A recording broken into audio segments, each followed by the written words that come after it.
चलो चलो जल्दी चलो। सत्संग का समारोह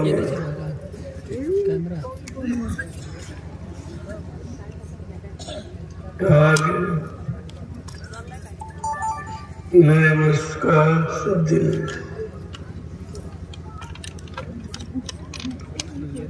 हमेशा जीवों को अपने मन में सोचना चाहिए, जब साल की शुरुआत है तो अच्छे काम से शुरुआत करनी चाहिए, ताकि पूरा इस वर्ष आपका सही गुजरे। कोई परेशानी, कोई मुसीबत, कोई आपत्ति, कोई बीमारी महामारी न लगे। जब आप नए वर्ष की शुरुआत किसी अच्छे काम से करोगे तो आपका समय अच्छा निकलेगा। इसीलिए संत महापुरुषों ने नए वर्ष की शुरुआत प्रार्थना पाठ और भजन से करेगा। जब प्रार्थना करोगे तो मालिक तुम्हारी फरियाद को सुनेगा, लेकिन मन बुद्धि चित्त को निर्मल, गंदगी में कोई पूजा कोई प्रार्थना स्वीकार नहीं होती। जब आप गंदे खान पान करोगे, गंदी संग सेवत में रहोगे, गंदे कर्म करोगे तो आपका जीवन खराब होगा। और आज इस कलयुग में इस पर कोई ध्यान नहीं देता, अभी निरंतर इंसान परेशानियों में बनता चला है। नई बीमारी, नई परेशानी, नए दुख, नई तकलीफें तरह तरह की आपको परेशान कर रही है। क्यों आप जीवन की शुरुआत करना नहीं जानते? जीवन तो सभी जीते,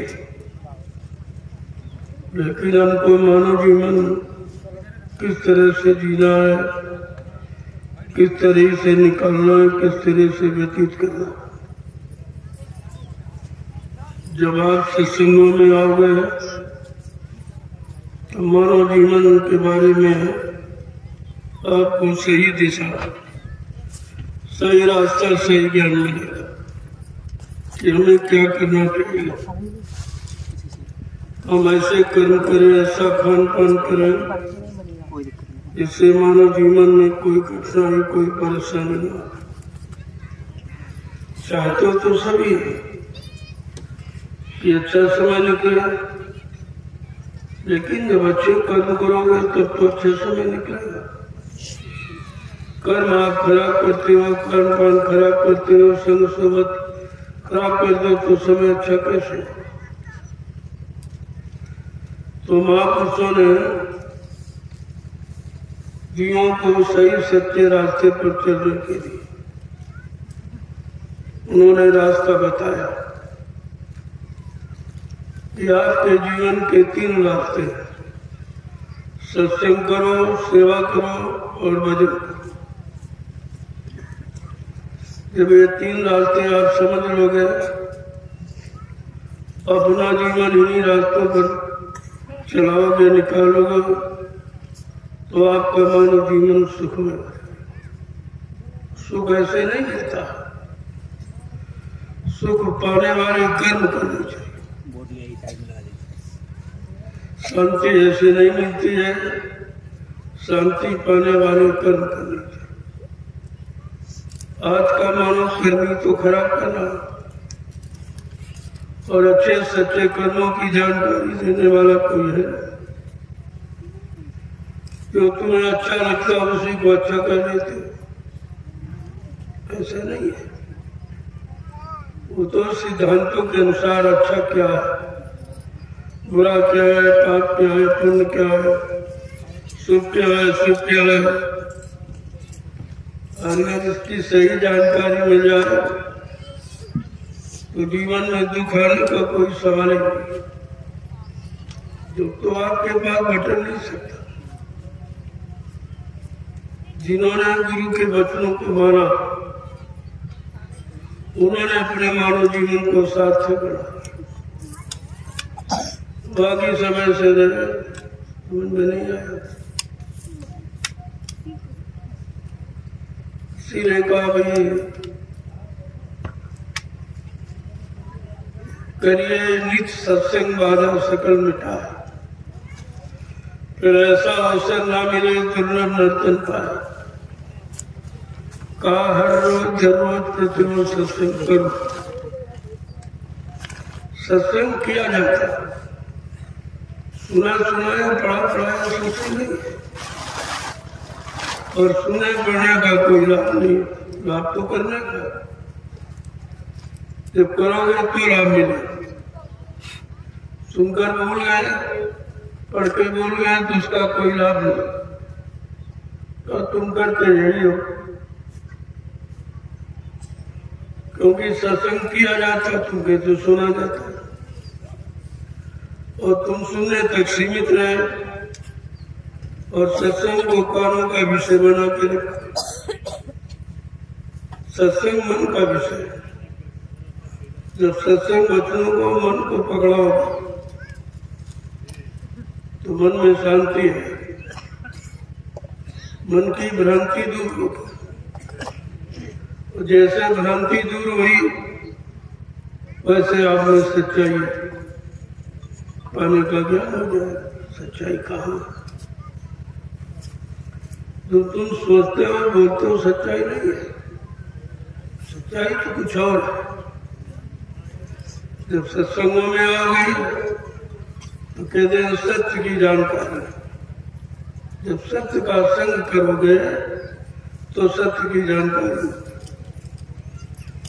सत्संग का मतलब कोई गाना बजाना नहीं है, कोई कथा वार्ता सुनना दोहराना कहना नहीं है।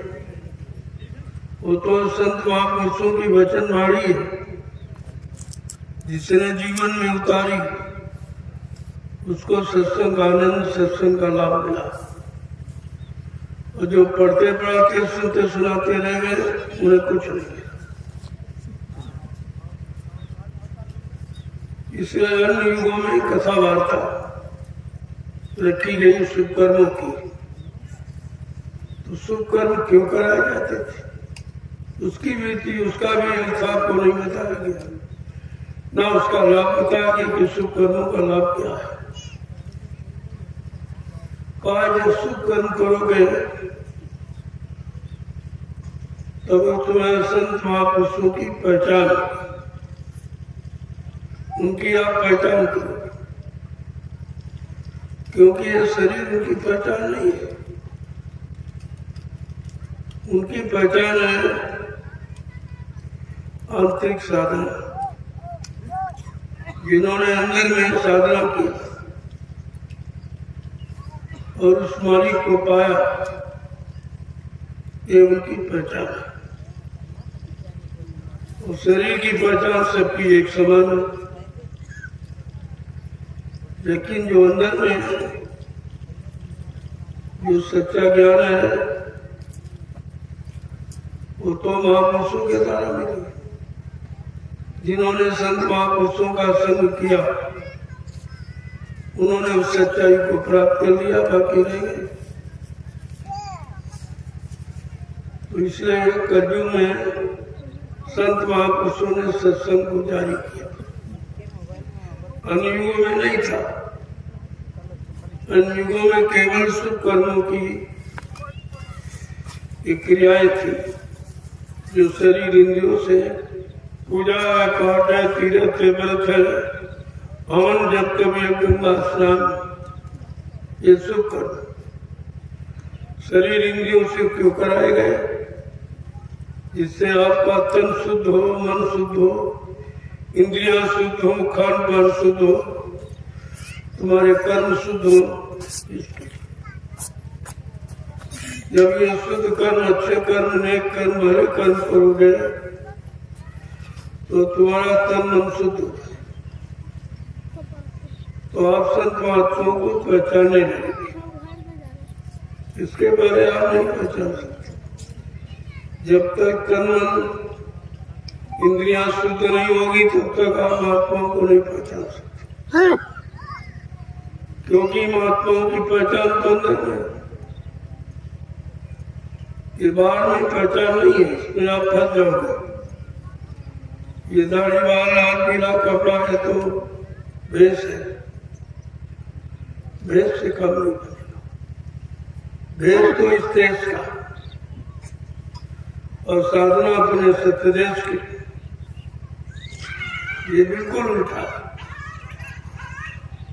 शरीर के भेष में अगर फंस गए तो धोखा खाएगा, ये तो कोई बना सकता, लेकिन जो अंदर की साधना है वो सब नहीं कर सकते।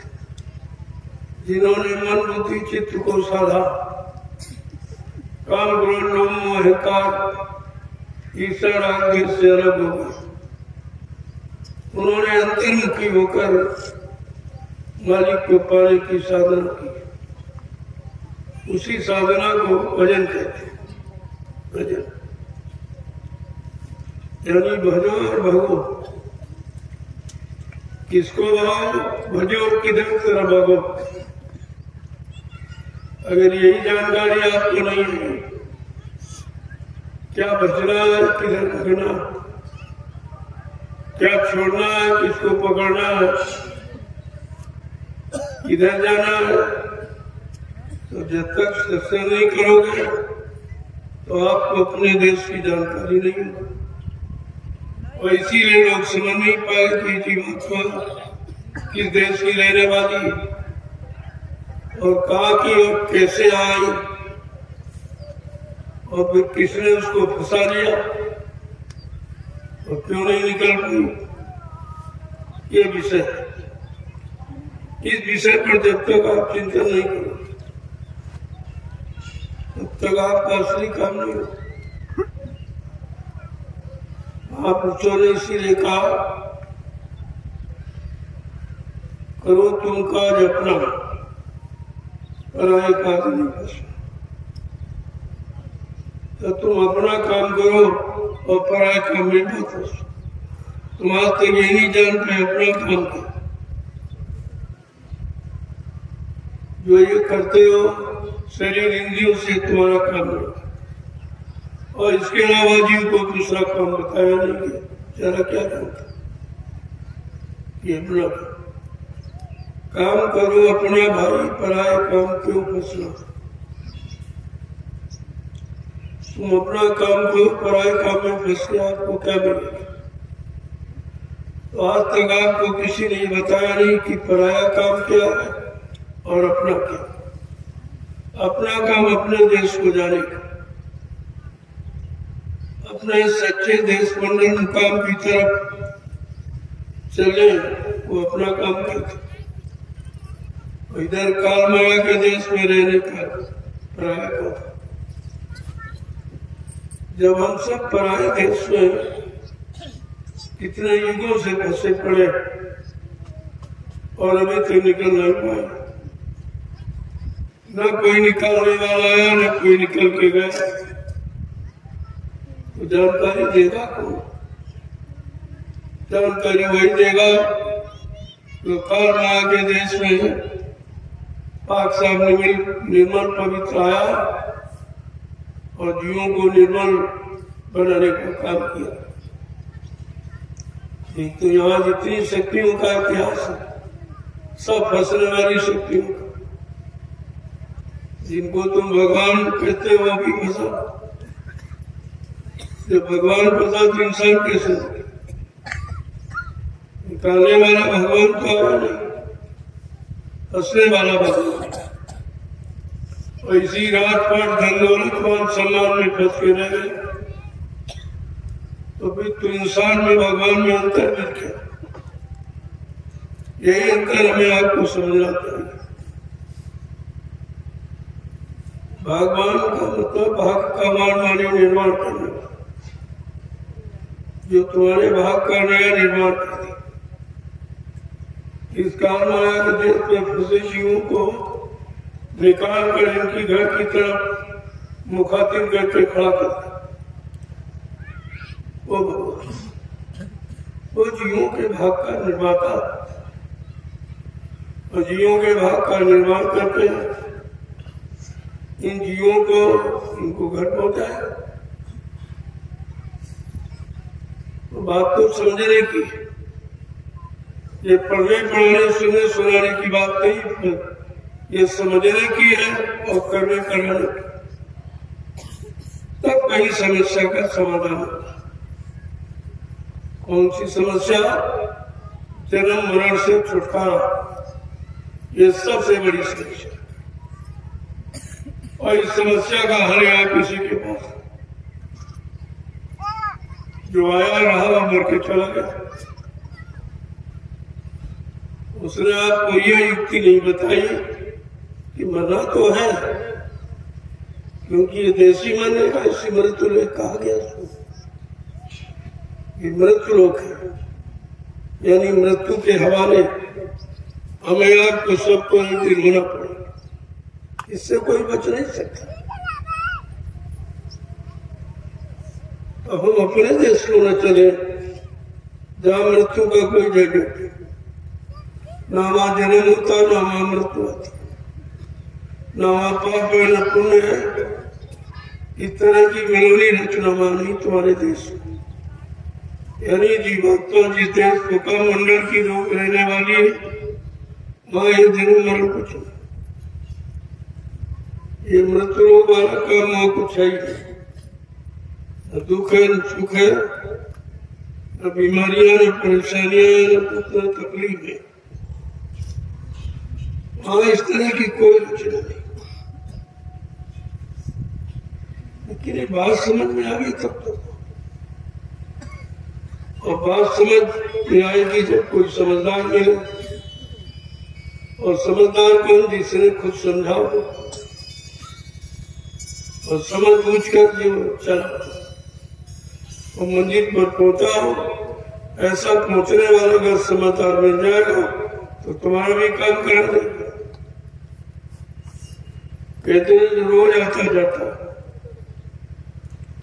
अपने मालिक के पास रोज आता जाता, स्मृत लोग की खबर वो रोज देता। जीवों की गति क्या है, जीवों के कर्म कैसे, जीवों का खान पान कैसा, वैसी सूचना मिली कहते तो कोई नहीं आ पाएगा। ये तो जो भी कर्म खान पान एक समय रहने का निकलने वाला तो है ना। जब तक संत महापुरुष दया कृपा नहीं करेंगे और स्वतः मानव चोला धारण करके जब तक वो मृत्यु लोक में नहीं जाएंगे और जीवात्माओं को जगाने का रास्ता नहीं देंगे तब तो कोई नहीं हो सकता। इतना बड़ा ज्ञानी ध्यानी विज्ञानी हो, लेकिन उधर नहीं जा सकता। उधर तो वही जाएगा जिसको उधर ले जाने वाले मिल जाए और उनकी पहचान हो जाएगी, उनके बच्चों को सत्य मान लेंगे, अपनी करनी में सुधार करेंगे, वो घर जाएंगे। बाकी कोई नहीं है। बड़े बड़े राजे महाराजे बादशाह धनीमानी आज भी नरकों में पड़े नहीं, क्योंकि पहुंचाने वाले उस समय आए ही नहीं थे, ले जाने वाले तो जीव जाता कैसे?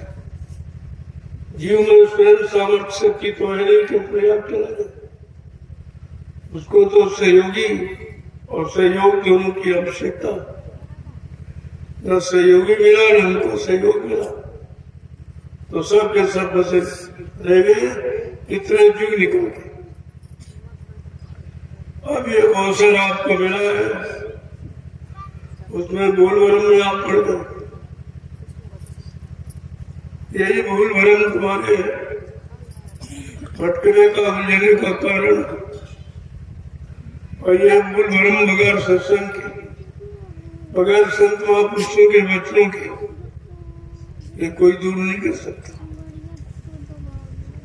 कहते किताबें नहीं दूर करें, किताबें पढ़कर कोई महात्मा नहीं बन सकता, और किताबें किसी को महात्मा बना नहीं सकती। जब तक वो महापुरुष महान आत्माएं मृत्युलोक मंडल पर नहीं आएंगी, तब तक कोई किसी को महात्मा बना नहीं सकता।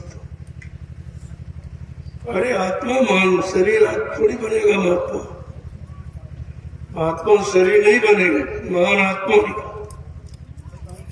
आत्मा महात्मा, क्योंकि परमात्मा का अंश, परमात्मा का अंश ही महात्मा बनेगा। ये काल का अंश, काल की शक्ति कभी महात्मा नहीं बन सकती।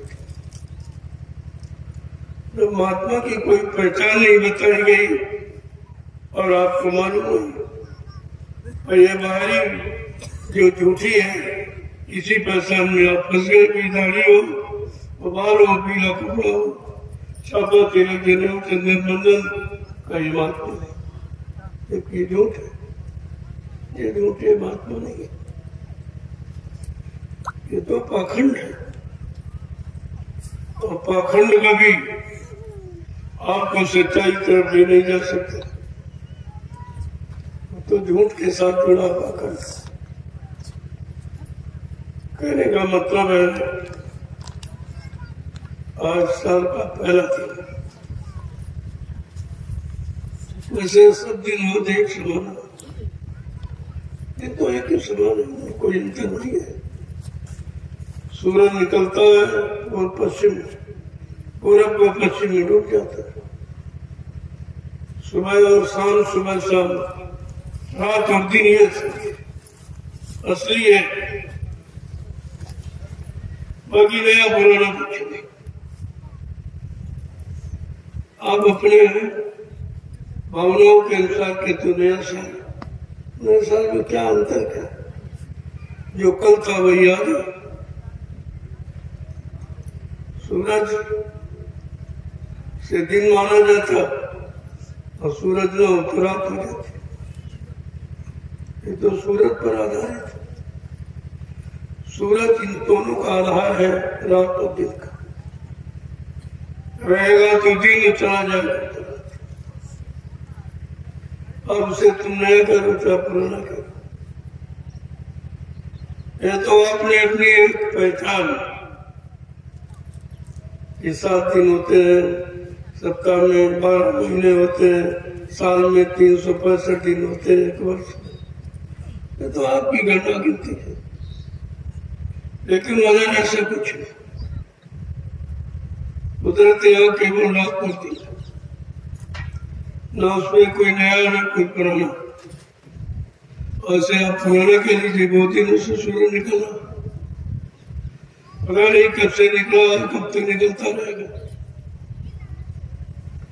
लेकिन एक घटना, एक गिनती, एक व्यवस्था चलाने के लिए आपने अपनी एक मान्यता ये दी है, दिनों की, महीनों की, सप्ताह की, या आपने एक मानता। वैसे सत्य तो रातों के रोज होते और एक समान होते, तो नया दिन नहीं बनाना, कहा नया साल। कोई नया काम, कोई अच्छा काम किया जाए तब तो मान लिया ठीक भाई, अच्छा दिन है, अच्छा साल है। लेकिन अगर काम बुरे हैं, खान पान बुरा है, सब बुराइयों में चला जाए तो अच्छा काम। किसे आप नया साल और नया दिन, नया वर्ष कहते हो? इसमें नवीनता क्या है? कैसे नया कहते? कोई नया काम, कोई नई सोच, कोई नई युक्ति, कोई नई व्यवस्था, कोई नई भूमिका तो तुम्हारे जीवन जीने के लिए बनाई नहीं गई। तो तुम्हारे लिए क्या नया, क्या पुराना? लेकिन एक व्यवस्था है, उस व्यवस्था को सभी लोग मानते हैं। झूठ देश में व्यवस्था भी झूठ है। ये संसार ही झूठा, ये संसार ही नाशवान, इसमें कोई चीज नहीं टिकने वाली। एक दिन सब नष्ट हो जाती, क्योंकि जो बना वो बिगड़ेगा जरूर, आया हो जाएगा जरूर। सत्य तो ये है। लेकिन हम जीवन को कैसे जिए, ये जीवन जीने की कला है जो हमें आपको बता दिया गया कि साल में 365 दिन होते हैं, 12 महीने की साल मानी जाती है, महीने में 30 दिन होते हैं, महीने में सप्ताह होता है, 4 सप्ताह होते हैं। ये सब गिनती है, बाकी ये गिनती कोई सत्य नहीं है। आप कहते हो आज रविवार, हम कहते हैं आज सोमवार, क्या अंतर बताएगा? कैसे आप सिद्ध करेंगे? तो ये व्यवस्था चलाने के लिए ये मानव ने अपनी व्यवस्था के लिए ये व्यवस्था बना दी, उसी में अवगणता गिनती गणना किया करते। अब ये दिन आ गया, अब ये दिन आ गया, ये महीना आ गया, ये साल बदल गया, नया साल आ गया, ये सब कहते रहते। लेकिन कुदरत के यहाँ से तो कुछ है,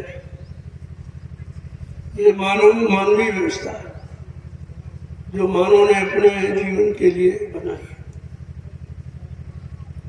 ये समय पर झूठ भी हो जाती, जब झूठ हो जाती है, जब कहते भाई वो तो एक आइडिया, एक अंदाज था, उसमें कह दिया गया। ये 100% सत्य नहीं है। कहने का मतलब जब यहाँ कुछ सत्य है ही नहीं और हम यहाँ सत्य की खोज कर रहे हैं और सच्चिदानंद पाने की इच्छा रखते हैं, ये तो भूल भरम नहीं है।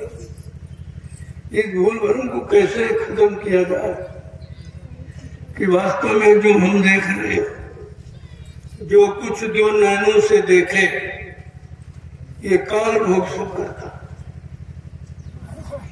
काल ने ये भोग बनाया, ऐसी भोग में सब भुगत रहे और सब भुगत भुगत के मर के चले जा रहे। न भोग खत्म होता, न भोग पूरा होता,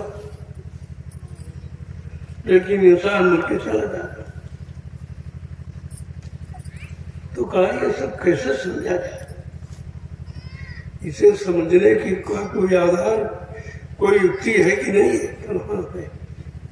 कल क्या कहना वो है? सत्संग। सत्य का संग जब तक नहीं करोगे तब तक आपकी समझ में कुछ नहीं। अब जब सत्य का संग कर लोगे तो झूठ अपने आप खत्म हो जाएगा। ये जिन जो परेशानियां लाने वाले की व्यवस्था है वो सब खत्म हो जाएगी केवल सत्य को पकड़ने पर। जैसे सूरज के निकल पर सारी रात समाप्त हो जाती, पता नहीं कहां चली जाती, और सूरज अस्त हुआ फिर हो जाती। यानी सूरज रात को चटाई की तरह समेट देता और सूरज जब हम इसमें अपना काम बना लें, ये तो बुद्धिमानी आपकी मानी जा सकती।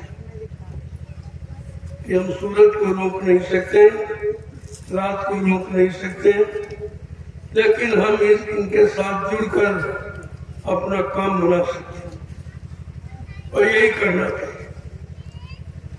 अब हम इस तथ्य पर पहुंचे कि हम इनको रोकने की शक्ति नहीं है, लेकिन इनके साथ मिलकर हम अपना काम बना सकते। इनके साथ जुड़ जाओ, अपना काम कर लो। रात के साथ जुड़ के तो काम नहीं करो, तो दिन के साथ जुड़ के काम कर लिया और रात के साथ जुड़ के आराम कर लो। बस इतना लाभ मिल सकता है। बाकी ये तुम्हारे बस के नहीं है कि तुम दिन को ना होने दो, रात को ना होने, ये नहीं। तो धीरे धीरे जब सत्संगों में आओगे तब आपको जीवन और जीवन का जीना और जीवन किस लिए मिला, ये सब जानकारी आपके पास है। फिर आप जीवन को जीना निकालना भी समझ लोगे और जीवन का मुख्य लक्ष्य प्रभु प्राप्ति है, वो भी आप कर लो। अब प्रभु प्राप्ति तो आज सब करा नहीं सकते, वो तो जिसने पाया वही मिला सकता। जिसने पढ़ा है वो पढ़ के सुना देगा, लेकिन जिसने पाया है वो प्राप्त करेगा। अब आपके विचार होने चाहिए, हम किसकी खोज करें। कहा तो ये गया, गुरु कोई खोज करो भाई, और बिन गुरुनाम कोई नहीं पाई। ऐसे समर सदगुरु की खोज करो जिसने अपनी जीवात्मा को जगा के परमात्मा से मिला दिया और रोज उसके दरबार का दरबारी हो। अगर वो मिल जाएंगे आपकी संतुष्टि करा दे। जिन्होंने अपनी आत्म संतुष्टि को प्राप्त कर लिया, उनसे अगर मिल जाओगे तुम्हारी भी आत्म सृष्टि करा दे, तब आप उनके अनुसार चलोगे। अपनी मनमानी अपने अनुसार चलना ये आपको श्री मंजिल का ज्ञान नहीं करे। वो तो जो पहुंचे हुए हैं, जो वहां गए, अगर उससे मिले तो पहुंचा देगा। तो इधर भी रहते हैं, उधर की जानकारी में रहते हैं। वो दोनों तरफ का जानकार, इधर की पूरी जानकारी रखते हैं, हर पल चढ़गरी की, उधर का भी पूरा ज्ञान रखते हैं, तभी तो आपको इधर से उधर पहुंचा पाएंगे। ऐसे कैसे पहुंचा सकते? और जीवों को चाहिए कि हमें कैसे मिले, क्या उपाय करें हमको भी मिल जाए। तो कहा भाई सेवा करो, उनके हुक्म आदेश का पालन करो, उनके बच्चों की सेवा से अपनी जीवात्मा को जगा लो, क्योंकि वो जगा के इधर आए हुए उनमें कोई धोखा नहीं। धोखा तो कच्ची साधना मांगे। हाँ भाई, कच्ची भक्ति, कच्ची साधना, कच्ची उम्र, ये सब खतरा, ये खतरे से खाली नहीं। अब बात हुई जब समय तुम्हारा पूरा, कैसे पूरा, जानकारी से, सच्चे ज्ञान से। जब तुम पूरे हो जाओ तो अपना भी काम बना लोगे और दूसरों का भी, जो तुमसे जुड़ जाएंगे। जैसे तुम चिराग हो, तुम बुझे थे, अब जलने लगे हो, तुम्हारे जले हुए चिराग से जितने भी स्पर्श हो जाएंगे सब जल जाएगा। एक जलता चिराग करोड़ों बुझे चिरागों को जला सकता है, लेकिन करोड़ों बुढ़े चिराग एक को नहीं जला। कहने का मतलब संख्या कभी काम नहीं करती। संख्या में आपको जानकारी होनी चाहिए, संख्या कैसे ये जगाने वाली है ये बुझी। तो जब तक आप संतों के पास नहीं जाओगे, संत कौन है? जो सत्य को पा चुका, सत्य आनंद की प्राप्ति कर चुका हो, अपनी जीवात्मा को सतरूप सचखंड अनामी धाम पहुंचा चुका। ये उनकी पहचान है और आपके पास उनकी पहचान है नहीं। ये समस्या जो उलझ गई है, ये जो बिगड़ गई है, सारी जीवात्माएं फंस के रह गई है, काल के कर्मों के जाल में नहीं निकल पाए। उसका कारण यही, जब तक इस कारण का निवारण नहीं होगा तब तक आपको कुछ नहीं। वो तो निवारण पर समस्याओं के समाधान के बाद ही कुछ होता है। तो एक वचन को जब सुनोगे और समझोगे और अपने मानव जीवन में उतारोगे, अब आपको सत्संग का लाभ दिखाई देगा। ये लाभ ऐसा नहीं है, ये सच्चा है। और इस लाभ को पा जाने के बाद किसी लाभ पाने की इच्छा ही नहीं है। तो कहते हैं तुमने ये सब पाया क्यों नहीं? ये 3-3 युगों से खाली क्यों रह गए? ये ऋषि मुनि तपस्या करके नहीं पा पाए, योगी योग साधना करके नहीं पा पाए, ब्रह्मचारी ब्रह्मचर्य का व्रत का पालन करके नहीं प्राप्त कर पाए। अवतारी शक्तियों ने करो तुम सोई, सतगुरु कहे करो तुम सोई, सतगुरु कहे करो तुम सोई, सतगुरु कहे करो तुम सोई, मन के कहे चलो मत कोई, मन के कहे चलो मत कोई। देखो कितना साफ साफ बता रहे हैं कि आपने जिस मन का कहना माना उससे कुछ नहीं मिला। आते जाते आते जाते जन्मते मरते रह गए। तो कहा जरा सतगुरु का कहना मानो। वो क्या बताते हैं, किधर की तरफ इशारा करते हैं? तुम्हारे घर को जाने का रास्ता क्या बताते हैं? कहा जरा उनके वचन को सुन। अब दोनों की स्थिति बताएंगे। तुमने मन का कहना माना तो मन ने तुम्हारे साथ क्या किया, तुम्हें कहां कहां फंसा के रखा और कैसे कैसे तुमको भटकाया, ये सब जानकारी देंगे। तब आपको इस मन की जानकारी का पता चलेगा कि मन हमारा असली दुश्मन है। जिसको हमने अपना मित्र माना है वो असली दुश्मन, और दुश्मन का कहना मानकर कोई सुख शांति नहीं पा सकता। कोई अच्छे सच्चे रास्ते पर चलकर अपनी मंजिल नहीं पा सकता। दुश्मन कभी अच्छी सलाह देता है, या तो अपने में फंसाने की सलाह देगा या अपने अनुसार बनाई व्यवस्था में रहने की सलाह देगा। वो कर्म सिखाएगा। तो महापुरुषों ने क्या कहा कि मन का कहना मानकर आपने किया क्या और मन ये तुम्हारे साथ करता क्या? अभी तक आपने नहीं समझ पाया कि मन हमारा हित कर रहा कि हमारा बुरा कर रहा कि। तो क्या कह रहे हैं?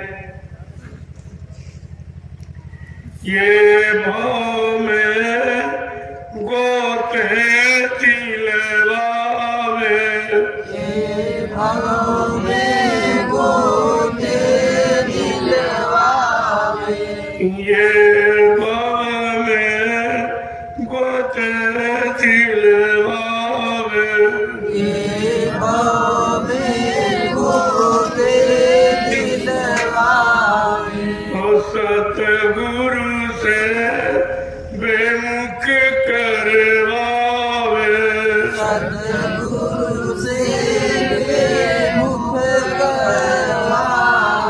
कहते हैं मन ने क्या किया तुम्हारे साथ और तुम समझ नहीं पाए।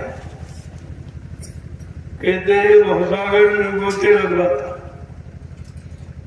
इसी भवसागर में रहने की प्रेरणा देता है, ऐसे ऐसे कर्मों में लगाता रहता है कि जिससे भवसागर से तुम्हें कभी छुटकारा हो। कितना हमारा तुम्हारा भाई दुश्मन है और सदगुरु से अलग करवाता, उनकी तरफ चलने नहीं देता। कि अगर सदगुरु के पास जाएगा तो वो तो सत्य का रास्ता बता देंगे, वो झूठ से निकाल देंगे, फिर कोई जीव हमारे यहाँ नहीं रहेगा। मतलब ये काल भगवान का देश ही खत्म हो जाएगा। आगे क्या कह रहे हैं, एक एक चीज को कैसे समझाएं।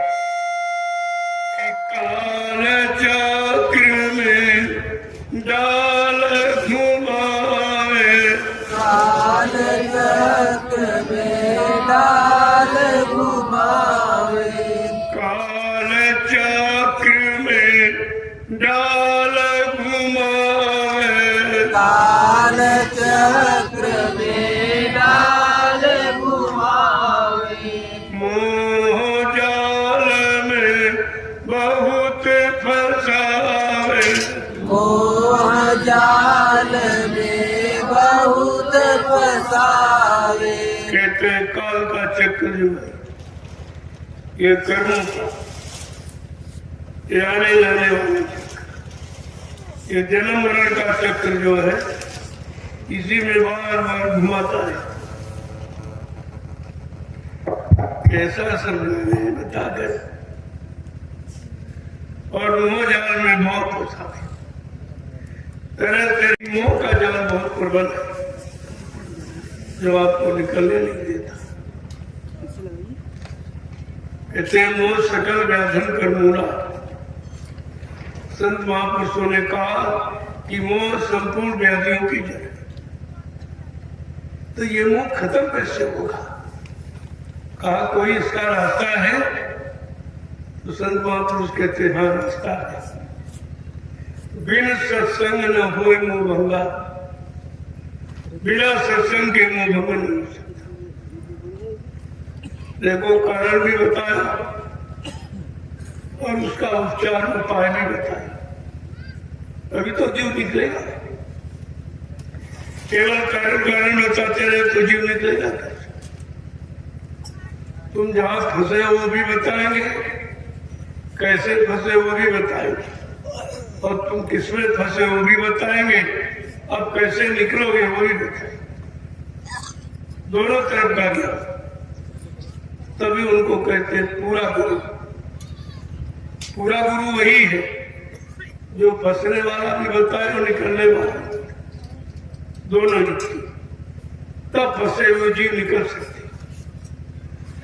आगे समझा के क्या करें एक एक चीज को कि मित्र न जानो बैरी पूरा, मित्र न जानो बैरी पूरा, मित्र न जानो बैरी पूरा, मित्र न जानो बैरी पूरा, गुरु भक्ति से डाल दूरा, गुरु भक्ति से डाले दूरा। कहते तुम अपने मन को मित्र मत मानो, और तुमने मित्र मानकर इसकी सलाह ली और इसका कहना माना, और जो जो इसने कहा वही आपने किया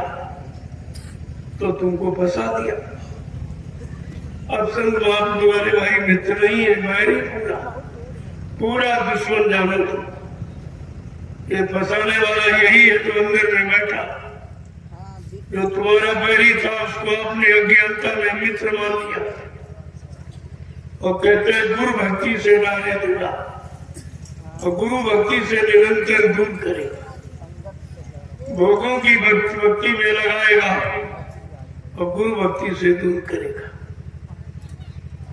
जिसको तुमने मित्र माना है वो तुम्हारा पूरा बैरी, और आज भी तुम इसी बैरी की सलाह दो।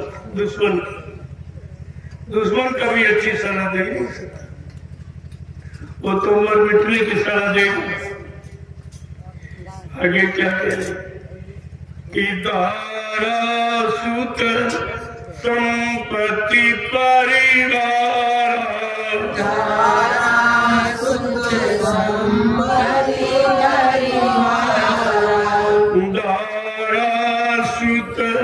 संपत्ति परिवार, काम क्रोध की धारा, दारे काम क्रोध की धारा। मन की एक एक काली करतूत बता रहे कि जिसको तुमने मित्र माना, अपना सलाहकार माना, और उसी की सलाह से जो जो कर्म किए उसी में आप फंसे पड़े हो। कहा वो किसमें फंसा था? दारा माने स्त्री, सुत माने बेटा, धन दौलत और परिवार, बस इतने में आपको फंसाए। ये है फंसने के स्थान, जिनको तुमने अपनी सुख सुविधा का स्थान माना है, ये फंसने का। क्या कह रहे हैं? प्यारे काम क्रोध की धारा, और इनमें फंसाया और काम क्रोध लोभ मोह अहंकार की धारा में तुमको बहा दिया। तुम उसी में बह रहे हो, गोते खा रहे हो, लेकिन समझ नहीं पा रहे हो और निकल नहीं पा रहे हो। तो आगे क्या कह रहे हैं कि इंद्रिय भोग बास भर मावे, इंद्री भोग बस भर मावे, इंद्री भोग बास भर मावे, इंद्री भोग बस भर मावे, भक्ति विवेक नाश करवावे, भक्ति विवेक नाश करवावे।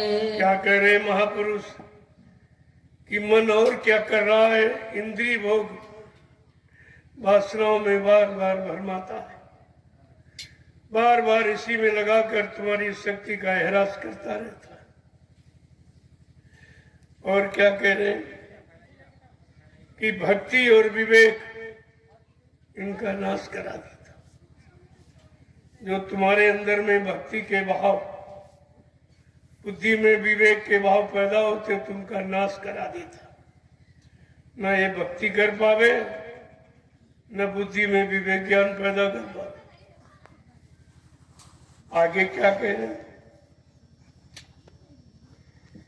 कि सतगुरु प्रीतम मिले न जब तक, सतगुरु प्रीतम मिले न जब तक, सतगुरु प्रीतम मिले न जब तक, सतगुरु प्रीतम मिले न जब तक, कभी न छूटे मन के कौतुक, कभी न छूटे मन के कौतुक। कहते हैं जब तक सच्चा प्रीतम पिया मालिक सतगुरु नहीं मिलेंगे,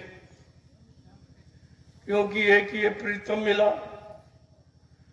जो शरीर में फंसा दिया, इंद्रिय भोगों में फंसा कर शक्ति को नष्ट करा रहा, और एक सच्चा पिया प्रीतम सतगुरु जो तुम्हारी शक्ति को नष्ट होने नहीं देते। कहते कभी न छूटो मन के को,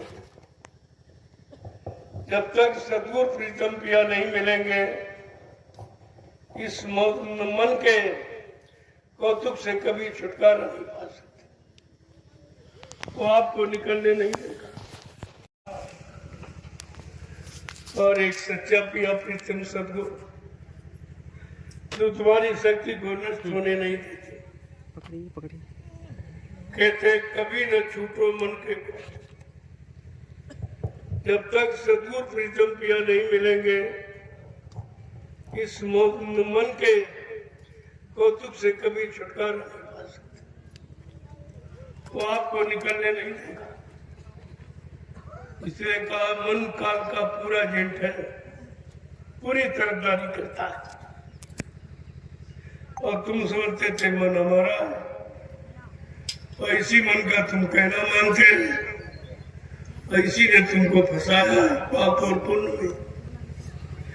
और पाप में फंसा कर नरकों में डलवा देता है।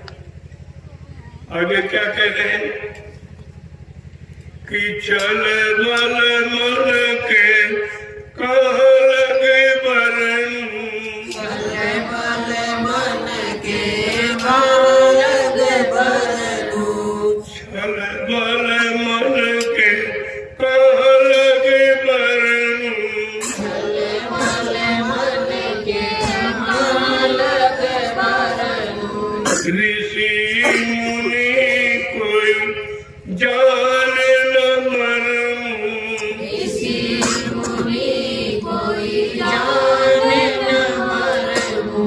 कह रहे छलबल और कुपट ये मन की करनी है। ये मन की सलाह है जो छलबल प्रपंच आप करते हो और इसी में तुमको फंसा दो।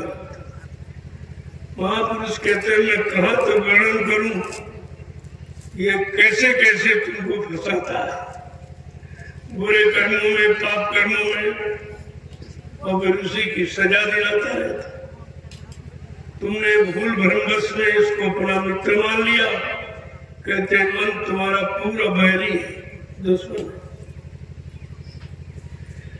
और तुम कभी भी ऋषि मुनि ये भी इसका मर्म नहीं जानता है। मन ने उनको भी फंसा के रखा। 60,000 वर्ष सिंगी ऋषि ने तपस्या की जंगल, और मन ने धोखा दे दिया, उनको फंसा दिया। काम की धारा में फंसा दिया और इसी काम से बचने के लिए जंगल में छिप गए कि जब समाज में इज्जत परिवार में रहेंगे नहीं तो काम से बचे। अरे काम और क्रोध की धार में बहाने वाला मन तो तेरे साथ जंगल में गया, वो तो तेरे साथ ही है। तूने छोड़ा क्या है? जिसे छोड़ना चाहिए वो तो तेरे साथ है और हमेशा तेरे साथ 24 घंटे रहता, और तू उसी की सलाह मानता है और कहता ये खराब, वो खराब, पड़ोसी खराब। ये तू झूठ कह रहा है। ये कभी नहीं कहता कि मेरा मन खराब। अगर ये तुम कहने लगो जान लो तो फिर मन से छुटकारा पाने की कोशिश करो कि इस मन का कभी कहना नहीं मानेंगे, इसकी सलाह कभी नहीं मानेंगे, इसके अनुसार कभी कोई काम नहीं करेंगे और इसके अनुसार चलेंगे नहीं। बस ये अगर धारणा तुम्हारे अंदर नहीं तो इस बारी मन दुश्मन से बचो। क्या कहते हैं? जब ऋषि मुनि इसका वर्णन नहीं समझ पाए और सिंगी ऋषि, पारा ऋषि जैसे बड़े बड़े ऋषि मुनि फंस गए, नहीं निकल पाए। उनके मन ने उनको जंगल में धोखा दे दिया, गुफा के अंदर बैठे तब भी धोखा दे दिया। तो कहा तुम बचोगे कैसे? कहते जब तक सदगुरु नहीं मिले कि तात सतगुरु खोजो निज के, ताते सतगुरु खोजो निज के, तात सतगुरु खोजो निज के, ताते सतगुरु खोजो निज के, बिन सतगुरु कोई चले न बच के, बिन सतगुरु कोई बच के। बिन सतगुरु कोई चले न बच के। बिन सतगुरु कोई चले न बच ऐसे के। शैतान से अगर बचना चाहते हो मन से, तो कहते हैं सदगुरु की खोज करो, जो तुम्हारे निजी सुधार, निजी कल्याण के लिए आई, तुझे मन से बचाने के लिए आई, मन की बुरी आदत हरकतों से छुटकारा दिलाने आते। ऐसे सदगुरु की खोज करो, और बिना सदगुरु के कोई इस मन से बच नहीं पाया। आगे क्या कह रहे हैं कि सतगुरु सम प्रीतम नहीं कोई। सतगुरु सम प्रीतम नहीं कोई। सतगुरु सम प्रीतम नहीं कोई। सतगुरु सम प्रीतम नहीं कोई। मन मलिन को धोवे कोई। मन मलिन को धोवे होई। मन मलिन को धोवे होई। मन मलिन को धोवे होई। आज सदगुरु के समान तुम्हारा सच्चा रक्षा, सच्चा हितैषी, सच्चा प्रिय प्रीतम कोई नहीं। ये तो सब नकली और सब तुमको फंसाने वाले और तुमको खराब करने वाले। तुमने उनको मान लिया कि हमारा प्रिया हमारा प्रीतम। अगर तुम्हारा प्रिया प्रीतम होता तो तुम्हें खराब थोड़ी करता, तुम्हें अच्छा रखता। वो खराब करके ही तुम्हारा प्रिया बना। जो खराब करके प्रिया बना वो कैसा प्रिया है, कैसा स्वामी है, कैसा मालिक है, जो तुम्हें खराब कर रहा, नष्ट कर रहा। कहा ये जीव की अज्ञानता नहीं समझ आया और फंस गया। कहा जब सच्चा प्रीतम सदगुरु मिलेंगे, इस मन को धोएंगे। तुम मन को पानी साबुन से नहीं धो सकते, क्योंकि मन दिखाई नहीं देता, अंदर बैठा। और जितने गंदे काम सब मन की सलाह से आप करते हो, इसका मतलब इसमें कितनी गंदगी होगी। अरे भाई गंदी सलाह देने वाला करना होगा, वही तो देगा। चोर चोरी की सलाह दे सकता है। ऐसे गंदगी जिसमें भरी है वो गंदी सलाह देता, और उसी की सलाह मानकर आप गंदे हो गए, और इसी गंदगी कारण तुम यहां से निकल नहीं पा रहे। तो कह रहे हैं कि मन मलिन को धोवे वो सदगुरु प्रिया प्रीतम तुम्हारे गंदे मन की गंदगी को साफ करे। उनके पास सत्संग का साबुन,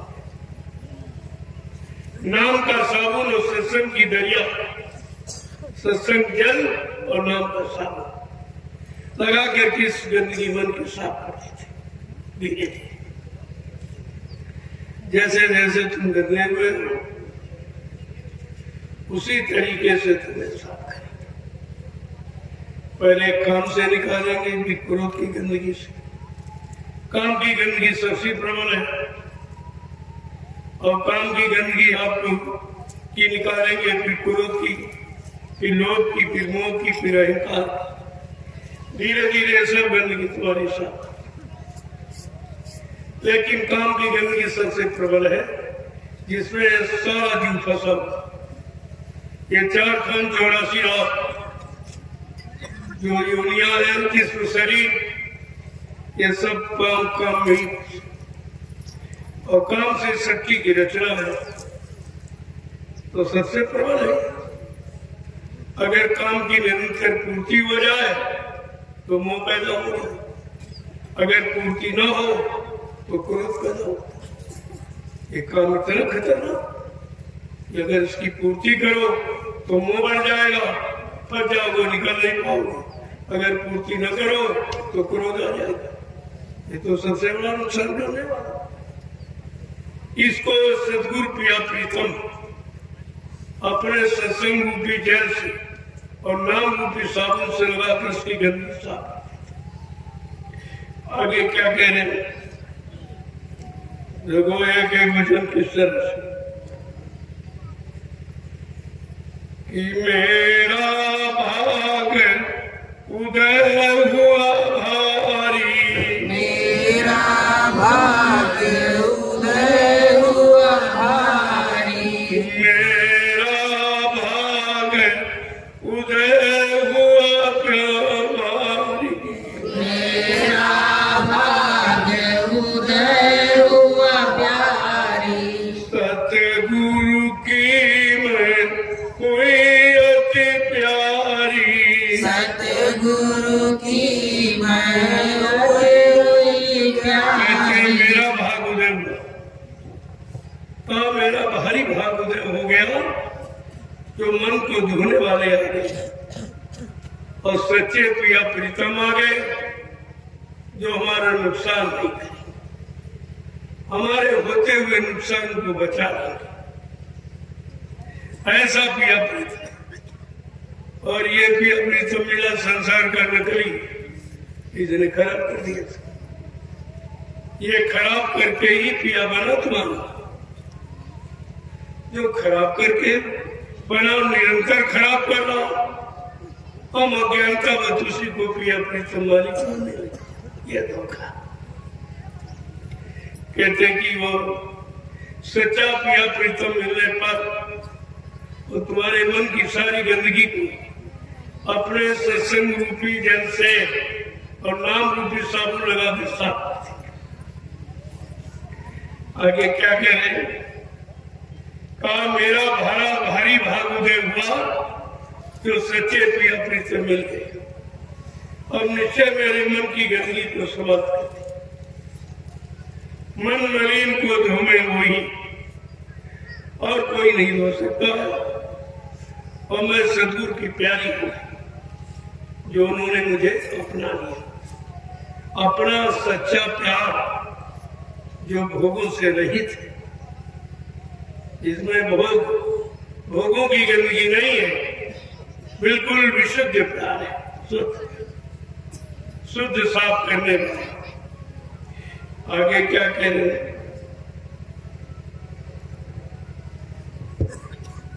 कि जगत जीव कहा जाने महिमा, जगत जीव क्या जाने महिमा, जगत जीव क्या जाने महिमा, जगत जीव क्या जाने महिमा, वेद पुराण न जाने गरिमा, वेद पुराण न जाने गरिमा, वेद पुराण न जाने मर्मा, वेद पुराण न जाने मर्मा, सतगुरु कहे करो तुम सोई, सतगुरु कहे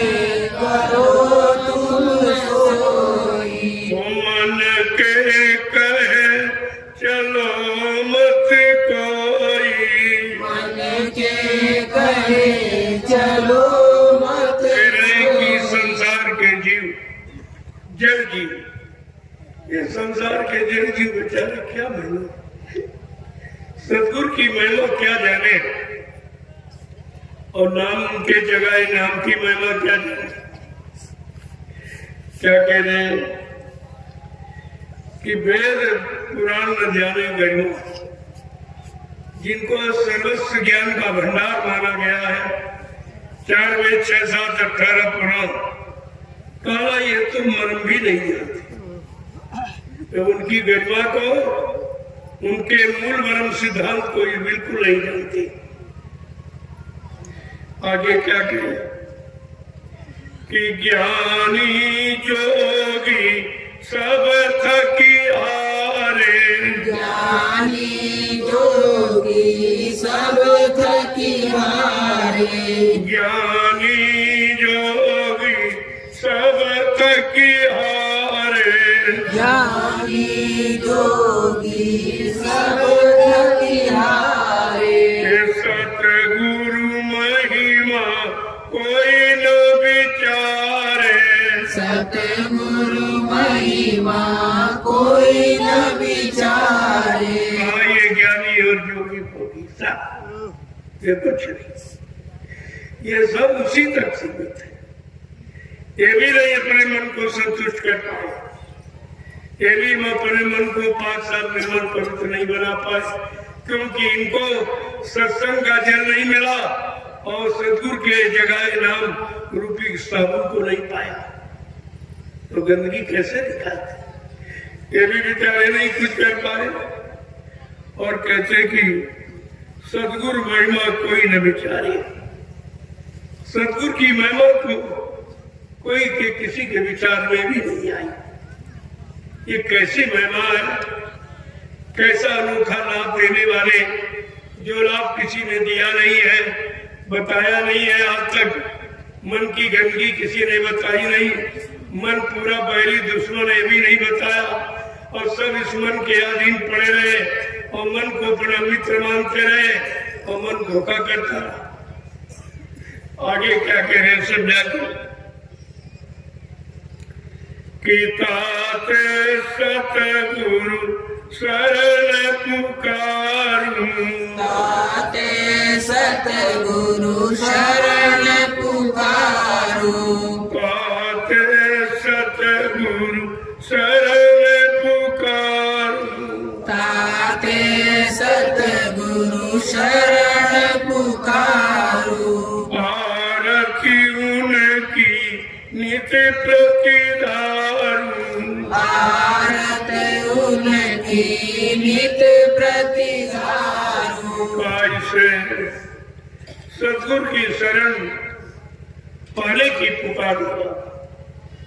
सदगुरु की शरण मिल जाए, उनकी दया मिल जाए, तो हम सब गंदे कमजोर जीवों का कुछ भला कुछ कल्याण हो जाए। और जहां तुमने पुकार लगाई वहां तो कोई सुनने वाला नहीं था। तुम्हारी सुनता को और जिनको सुनाते रहे उनके पास कोई था नहीं, वो तुमसे ज्यादा फंसे पड़े। तुम तो बड़ा भोगों की गंदगी में फंसे हो, वो तो मान सम्मान सामान की गंदगी में फंस गए। क्या कह रहे हैं आगे समझाते कि आरती करूं प्रेम से जबई। आरती करूं प्रेम से जबई। आरती करूं प्रेम से जबई। आरती करूं प्रेम से जबई। कुल परिवार तरे मेरा तबही। कुल परिवार तरे मेरा तबही। कहते कि प्रेम से उनकी आरती कर और तुम्हारा कुल परिवार सब पार हो जाए, सब जीव परिवार के घर अपने घर चले जाए, जब तुम सदगुरु की आरती प्रेम प्यार मोहब्बत से करोगे और 5 साल निर्मल पवित्र होकर, तब वो तुम्हारी आरती स्वीकार होगी और उसका फल ये तुम्हारा कुल परिवार सबका तरण हो जाएगा। आगे क्या कह रहे हैं? आरती विधि अब करो सिंगारा। आरती विधि अब करूं सिंगारा। आरती विधि अब करो सिंगारा। आरती विधि अब करूं सिंगारा। सतगुरु स्वामी हुए दयाला। सतगुरु स्वामी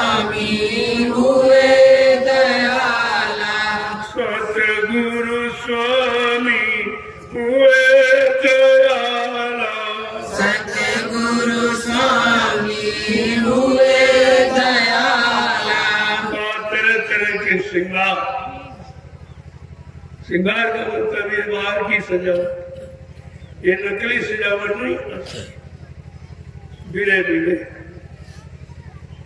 असली तो ये कहते कि विधि तरीके तौर से अपने अंतःकरण को सजाकर पाक साफ निर्मल पवित्र बनाकर उनकी आरती करो, तब ये सदगुरु स्वामी जो दयाल दया करने आए हैं तुम्हारे पर दया करेंगे। वो दया से आप वंचित नहीं रहेगा। आगे क्या कहते, राधा स्वामी परम दयालु, राधा स्वामी परम दयालु, सतगुरु स्वामी परम दयालु, सतगुरु स्वामी परम दयालु, करियारत उन निहाल, करियारत उन हुआ निहाल, करियारत उन निहाल, करियारत उन हुआ निहाल, सतगुरु कहे करो तुम सोई, सतगुरु कहे करो तुम सोई, ओ मन के कहे चलो मत कोई, मन के कहे चलो मत कोई, सच्चे दाता दयालु सतगुरु, उनके अतिरिक्त कोई दयालु नहीं, कोई कलयुग के जीवों पर दया नहीं कर सकता, कोई इन जीवों की संभाल नहीं कर सकता। वो तो कलयुग में आधार केवल सदगुरु का है। कहते कि करियारत हुआ निहार, जिन्होंने अंतःकरण को शुद्ध करके मन बुद्धि चित्त को पवित्र करके जिन्होंने अंतर में आरती की है, आत्मा ने विनती प्रार्थना विनय भरी की तड़प की, उनको निहार कर दिया, यानी उनको पार कर दिया, उनका कल्याण हो गया। वही पार जाते जो पाक साफ पवित्र हो जाते हैं वो पाक जाते हैं। और बोधों की गंदगी में रहने वाले यहीं पर बार बार जन्म लेते रहते, जन्मते मरते रहते। ऐसे जीवों का कभी भला नहीं होता। इसलिए आपको अब भोगों की गंदगी नहीं लपेटनी। अब उस गंदगी को लपेट के आपने देखा क्या मिला। जो पहले तुमसे आए वो नहीं पा पाए, बेचारे खाली मन के चले गए, लेकिन उन्होंने इसकी गंदगी का बयान नहीं किया कि चलो हम तो इस गंदगी में फंस गए, जीवन खराब कर बैठे, लेकिन तुम अपने जीवन को खराब रखे। ये शिक्षा माँ बाप ने नहीं दी, जबकि उसी में फंसे। माँ और बाप दोनों उसी गंदगी में फंसे और उसी गंदगी में फंसकर दुख उठाया, लेकिन अपने बच्चों को उसी गंदगी में फंसने का प्रयास करते और कहते मेरा कर्तव्य, भी गंदगी में फंसाने का कर्तव्य, कि सफाई में ले जाने का कर्तव्य नहीं, अच्छाई की तरफ खड़ा करने का तुम्हारा कर्तव्य नहीं है, परमात्मा की तरफ यानी प्रेरित करना तुम्हारा कर्तव्य नहीं है। नहीं बेचारे, जब भी संत महापुरुषों ने कलयुग में कितना लाभ दिया कि अगर बेटी भक्त हो जाती तो 16 कुल तार देती, अगर बेटा भक्त हो जाए तो 8 कुल को तार देता। इतना बड़ा लाभ इस कलयुग में है गुरु भक्ति का। जिसने गुरु भक्ति की उस स्त्री ने 16 कुल अपने था, 8 अपने ससुराल के, 8 मायके। इतना बड़ा लाभ गुरु भक्ति का है। और तुम्हें तो सतगुरु भक्ति का अधिकार मिला। तुम्हारी तो कितनी बड़ी महिमा गाई जाए वो कब है, लेकिन तुम उस महिमा को रख ही नहीं पाए। उस महिमा को संभाल के न रख पाए न उस पर चल पाए। कितना बड़ा लाभ है। बेटा अगर वंश हो जाए तो 8 कुंतल दिखा।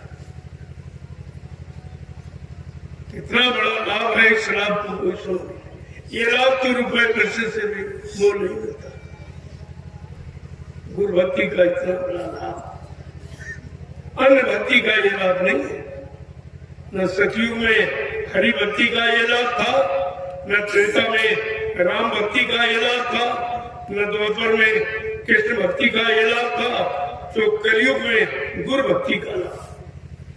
कितना बड़ा लाभ आपको मिला तो तुम कर ही नहीं पाते। ये भक्ति भी सरल बहुत है। उसने तो बेचारे जंगलों में हजारों वर्ष तपस्या करके उल्टे टके रहे, कि नंगे रहे, कि कुछ खाया नहीं पिया, शरीर को सुखा दिया, हड्डियों को गला दिया, लेकिन मेरा कुछ नहीं, क्योंकि वो जड़ भक्ति थी।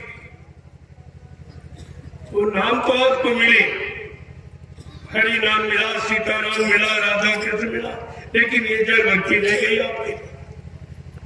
अब तो वो चले गए। जिन्होंने सामने उनके रहते उनके हुक्म आदेश का पालन किया, उनको तो लाभ मिला क्योंकि वो चेतन भक्ति थी। लेकिन शरीर चले जाने के बाद जड़ भक्ति हो जाती, फिर जड़ भक्ति आपको लाभ नहीं दी। आजकल युग में चेतन भक्ति आ गई, लेकिन बेचारा भूला भटका जीव अब भी जड़ भक्ति में जुटा पड़ा। उसी में अहंकार कर रहा भक्ति करने का। भक्ति माने सेवा, आदेश पालन। तो आदेश पालन सेवा मुर्दे की करोगे कि जिंदे की करोगे? अरे भाई जिंदे की का आदेश मानोगे और उसका मतलब यानी सेवा करोगे तो जिंदा लाभ देगा, और मुर्दे की सेवा करने से क्या लाभ होगी? मुर्दे की सेवा सीताराम सीताराम चिल्ला रहे, इन्हें भी नहीं मालूम कि सीताराम कब आए थे। और लाखों वर्ष हो गए शरीर छोड़ के गए, और तुम शरीर से उनकी सेवा करना चाहते हो तो सीताराम तो मिले नहीं, तो तुमने नकली फोटो बना ली, नकली फोटो रख ली, पत्थर की कागज जुट गए। हाँ भैया तो जगंदा पुनियंदा ताते मच गई हजारों। यहाँ तो धुंध मची गई। कोई नहीं पूछता है कि जड़ क्या है, चेतन क्या है, कौन सी भक्ति करे लाभ मिलेगा, तो ये भी नहीं कोई पूछता है, और न कोई जानने की इच्छा रखता है। और बताओ तो इतने हठी है कि वो मानते नहीं। तो न मानने का परिणाम क्या है? विनाश। जो जो नहीं माना सही सच्ची अच्छी बात समय की, उसका विनाश। और फिर ये दोबारा मनुष्य शरीर में लगा, फिर आपको नहीं मिलेगा। रोते चिल्लाते पछताते अंत में रह जाओगे। समय निकल गया, समय निकल पूरी का पछताना। समय से चूक है तो पछताने से क्या मिलेगा? इसलिए चेतन भक्ति को गोस्वामी जी महाराज ने इसी जड़ चेतन भक्ति का अंतर बताने के लिए उनको रामचरितमानस में उत्तरकांड लिखना पड़ा। सारे कांडों का उत्तर, सारे कांड प्रश्न है, इन सारे कांडों के प्रश्नों का उत्तर उत्तरकांड है। और नहीं कोई समझता, अभी नहीं कोई समझता, कोई किसी समझ में नहीं आ रहा है कि उत्तरकांड क्या। उसमें सब लिखा। भक्ति ऐसी कीजिए जान सके नहीं कोई, जैसे मेहंदी पाप में लाली रही थी कोई। भक्ति करना कोई खेल नहीं है, खाने की धारा। ये सरल नहीं है, बहुत कठिन बात। जिसने अपने भाव विचारों की सारी शक्ति किसी के प्रति अर्पण कर दी, उसकी भक्ति कहलाती। भक्ति को व्यवहार का सामान इकट्ठा करना, प्रयोग करना, ये भक्ति का नाटक है। ये नहीं है। और इसी नाटक में सब जुटे पड़े, इस नाटक में सब अटके तो कहते नाटक नाटक, इसमें अटक मत, नाटक नहीं अर्थ कर पाए, संधि विच्छेद नहीं कर पाए उसको। उमा कामा इन्वर्टर्स का में नहीं लगा पाए, कहाँ लगाना चाहिए तो अर्थ समझ में आ जाएगा कि बात बेचारे कहते नाटक, इसमें अटक मत, कुछ नहीं है, झूठ है। ये अटकने माने ये रुकने का, मारने का, कुछ पाने का इसमें है नहीं, ये नाटक है। नहीं बात समझ में आई लोगों को। और आज भी सब नाटकित सब नाटक से कुछ मिलना नहीं है। रात भर तो आप मंत्री राजा बन गए और सवेरा वो है न कोई मंत्री न कोई राजा, भैया न कोई गुरु न कोई चेला। ऐसी भक्ति से लाभ क्या जब गुरु ने परमात्मा को पाया नहीं और चेले को कैसे परमात्मा की प्राप्ति करा देगा। स्वयं भोगों से अलग हुआ नहीं, स्वयं अखंड ब्रह्मचर्य किया नहीं, इंद्रिय निग्रह हुआ नहीं, तो आपको ये सब कैसे कराएगा। जो इंद्रिय निग्रह है वो आपको सच्चा त्याग करा सकता है, सच्ची तपस्या को फल दे सकता है, अन्यथा बड़ा मुश्किल। आपको अभी शुरुआत कराई जा रही, जो कहा लगाम लगाम, जब घोड़े के लगाम लगा दी जाती है तो सोच जाता है कि हमको इस लगाम के अनुसार चलना रुकना है, और लगाम इशारा चलने का और लगाम इशारा करके रोकने। इसलिए ये लगाम जो आपको लगवाई गई लंगोटी, ये सब तरफ से लगाम, यही एक ऐसी इंद्रिय है जो सारी शक्ति का इलाज कर देती, शरीर की सब शक्ति निकाल के बाहर कर।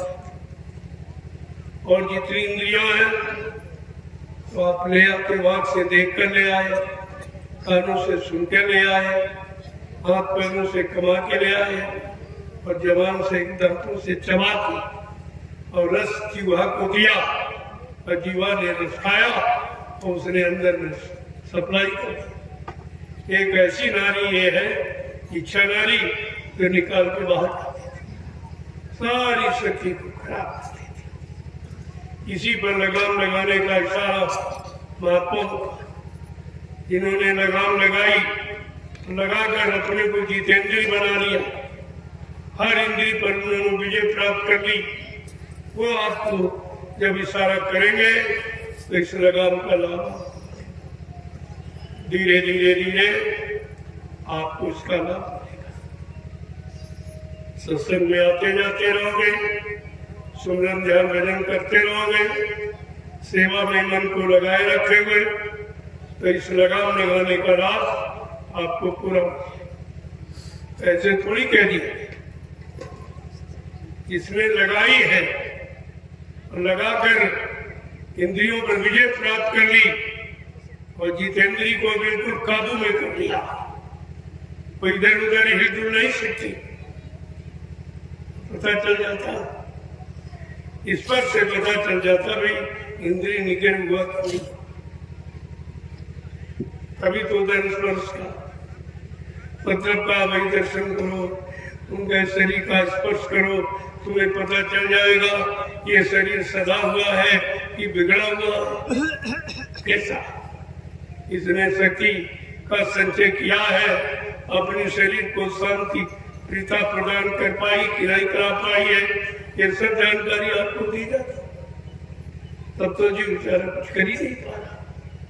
जब सब जानकारी सब तरफ का लाभ किया जा रहा, इतना बिगड़ा इतना गंदा खराब, इतनी जल्दी थोड़ी हो जाए, लेकिन धीरे धीरे धीरे आपका काम हो ऐसा नहीं है।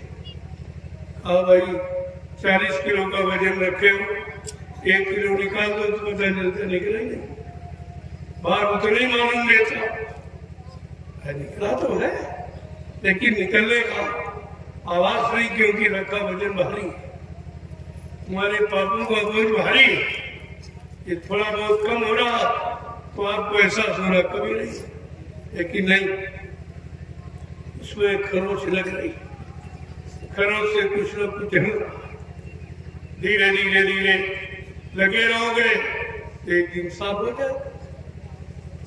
जब साफ हो जाएगा उस पर्दे पर तुम्हारा चित्र तुम्ही को दिखाई देने लगे, तब आपकी समझ में आ जाएगा कि साफ। इसलिए जब सत्संग में आओ, बड़ी शालीनता सोनता के साथ एक एक वचन को ऐसे पी जाओ जैसा प्यासा एक एक बूंद की कीमत जानता है। उस तरह कभी कहा भाई सत्संग की भूख प्यासा, तो थोड़े लोग आ गए, बहुत अच्छा, भीड़ भाड़ में शोर शराबा में सुनने को कम मिलता, सेवा कम मिल पाती, भजन करने के लिए माहौल अच्छा नहीं बन पाता, थोड़े में तो सब अच्छा, ये तो आपको बड़ा अच्छा।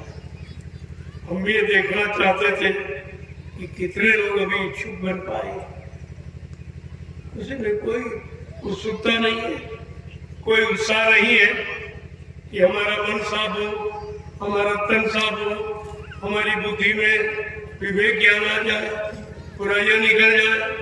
तो तुम जब आते ही तो भारी भीड़ में आना चाहते हो, भारी भीड़ में क्या हो, बाजार में कहीं कोई बात समझ में आती है?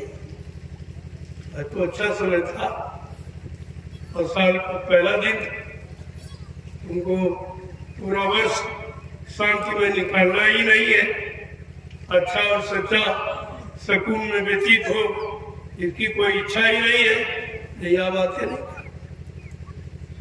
ये तो ज्ञान आश्रम है, यहीं से आध्यात्मिक ज्ञान का भंडार मिलेगा,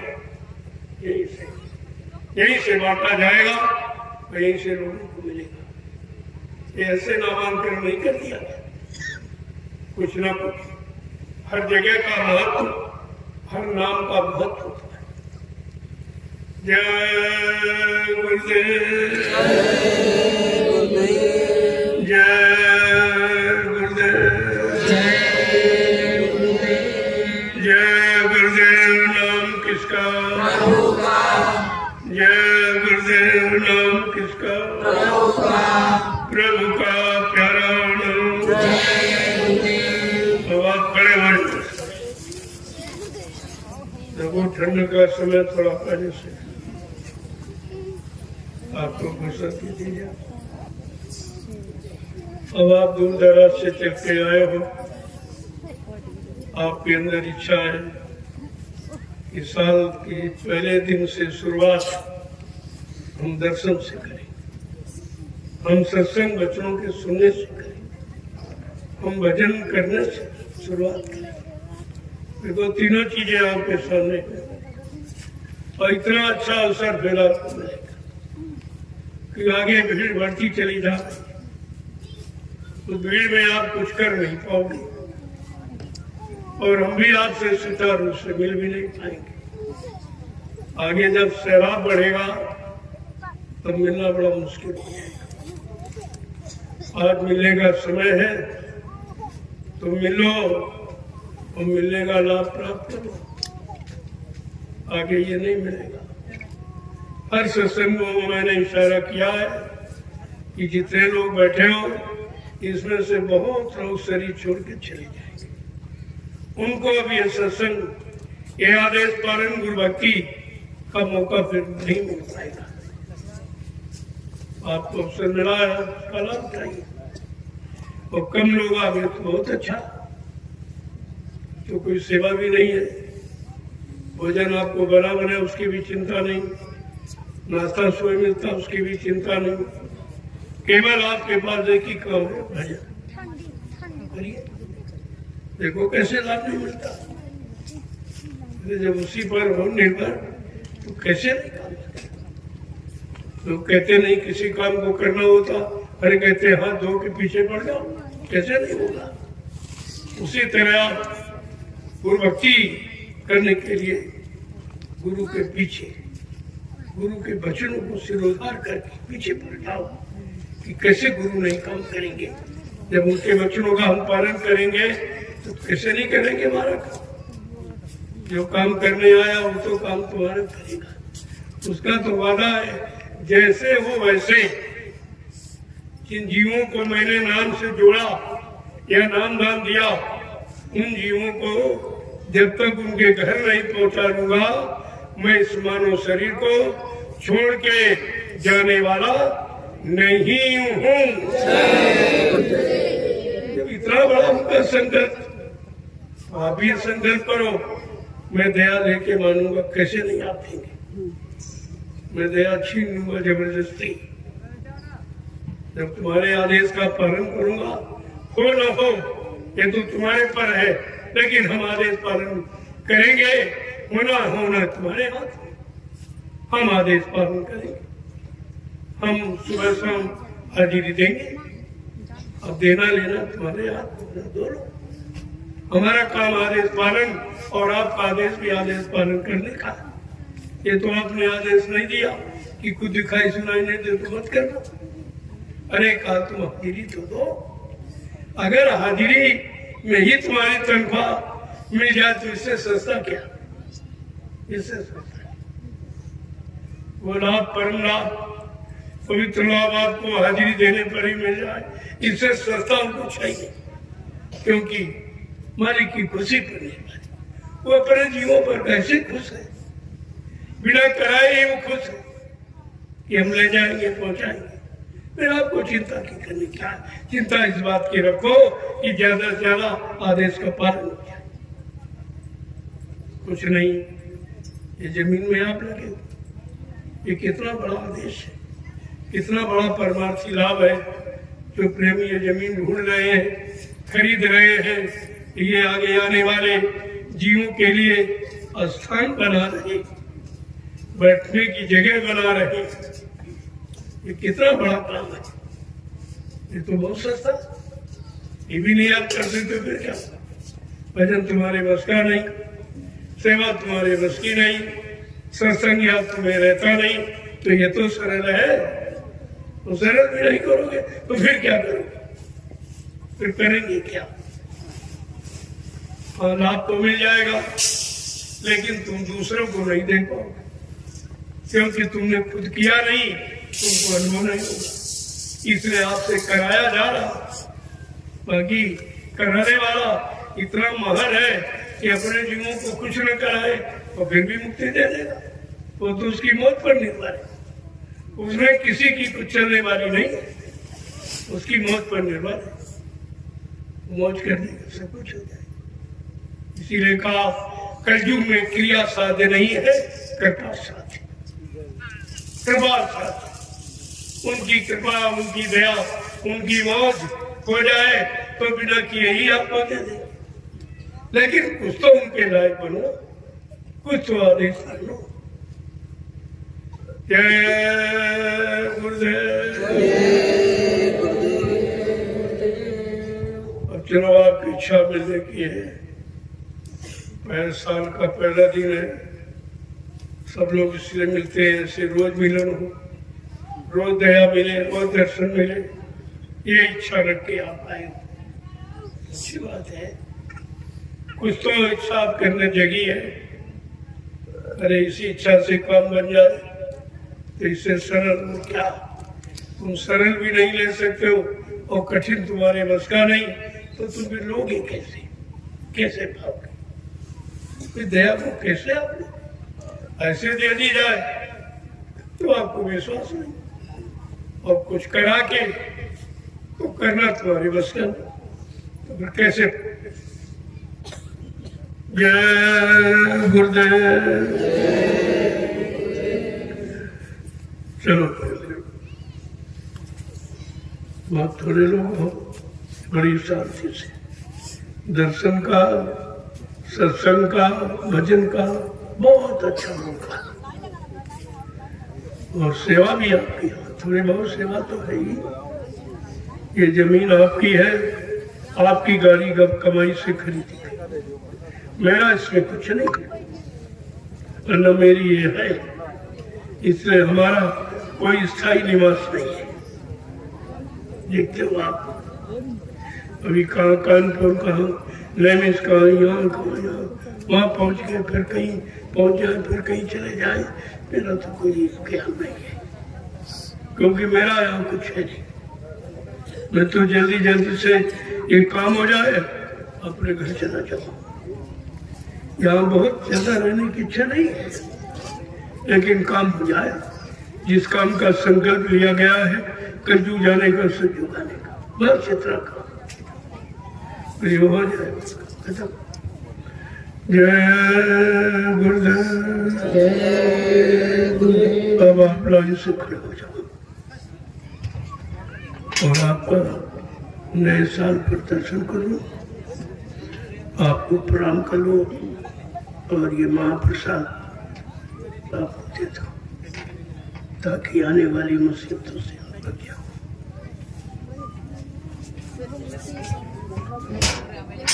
हाँ देखो, ये प्रसाद आया हुआ सदगुरु धाम से, आपके आश्रम की भूमि का प्रसाद है ये गन्ना। सर्व रोग निवारण है, तमाम तरह की बीमारी से चली जाएगी।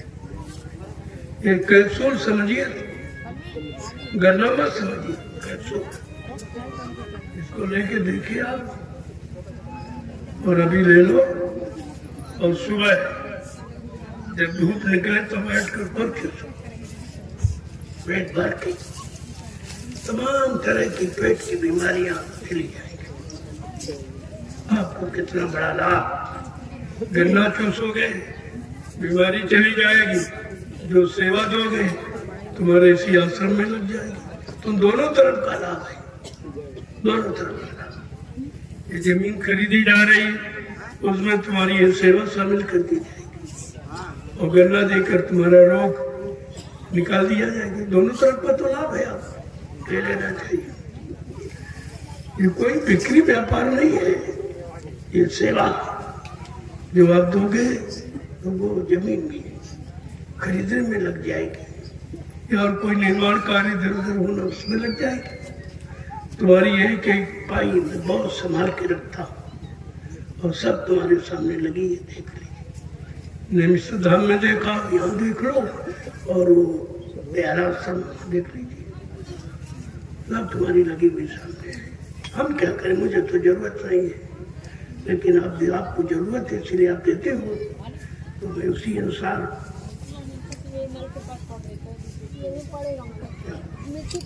और देखो, थोड़ी मिट्टी सेवा है, वो भी करो तो ठंडी छूट जाएगी, जाड़ा छूट जाएगा, सेवा भी हो जाएगी, सर्दी भी कम हो जाएगी। तो इसको भी आप कर लीजिए। ये 3 दिन का साधना, ये साधना संबंधी ये कार्यक्रम रखा है 3 दिवसीय, तो इसको उसमें लोगों को आना चाहिए था। मैं देखना चाहता था कितने लोग सत्संग के, साधना के, नए साल के इच्छुक है। पता चल गया कोई नहीं, पता चल गया कोई आई नहीं। अरे चलो बाहर के लोग नहीं है, 5 जिलों के आ जाते तब इतनी भीड़ तो बैठ जगह नहीं मिलती यहाँ। केवल सीतापुर जिले के प्रेमी आ जाते तब भी बहुत भीड़ हो जाती, लेकिन ऐसा मालूम पड़ता किसी को कुछ जरूरत ही नहीं है, अभी जबरदस्ती दिया जा रहा है। खैर वो तुम्हारी बात है, मेरा काम मेरा, तुम्हारा काम तुम्हारा। मेरा काम देने का, तुम्हारा काम लेने का। ना लो तो तुम लो, तुम्हारा काम जाने। जय गुरुदेव। चलो आप पहले सेवा करो, थोड़ी सी है, ये आधा घंटे 1 घंटे की सेवा है, ठंडी भी आपकी छूट जाएगी। सेवा करो। ये सैंडपन से पानी लेते पीते हो, वो स्थान बहुत नीचा है, बरसात में पानी भर जाता है, उसको पूरा कर दो तो आपको पानी पीने का स्थान अच्छा बन जाए। उसको थोड़ा पक्का बना दिया जाए तो नहाने का और कपड़े धोने का सब जगह आपके बन जाए। तो क्योंकि भी मिट्टी सेवा बहुत लोगों ने नहीं की है, और जिन्होंने की उनकी डबल हो जाए सेवा, और नहीं की उनको मिल जाए। इसलिए चलिए आप 1 घंटा भी मैं भी चलूँगा, ऐसी बात नहीं, मैं भी चलूँगा। चलो आप चलिए, पहले सेवा कर लो और इस गन्ने ये गन्ना नहीं, सर्व रोग निवारण निवारण है।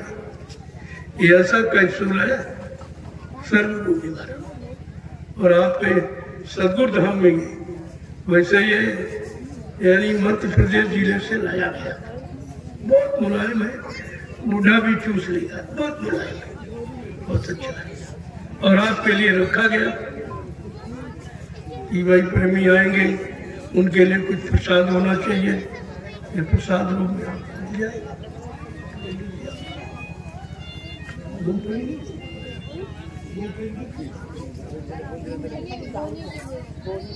अच्छा बोले, हाँ बोलो जल्दी बोलो।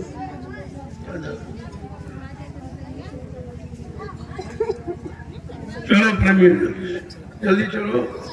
लैला भाई कहाँ से मिट्टी उठानी इनको बताओ।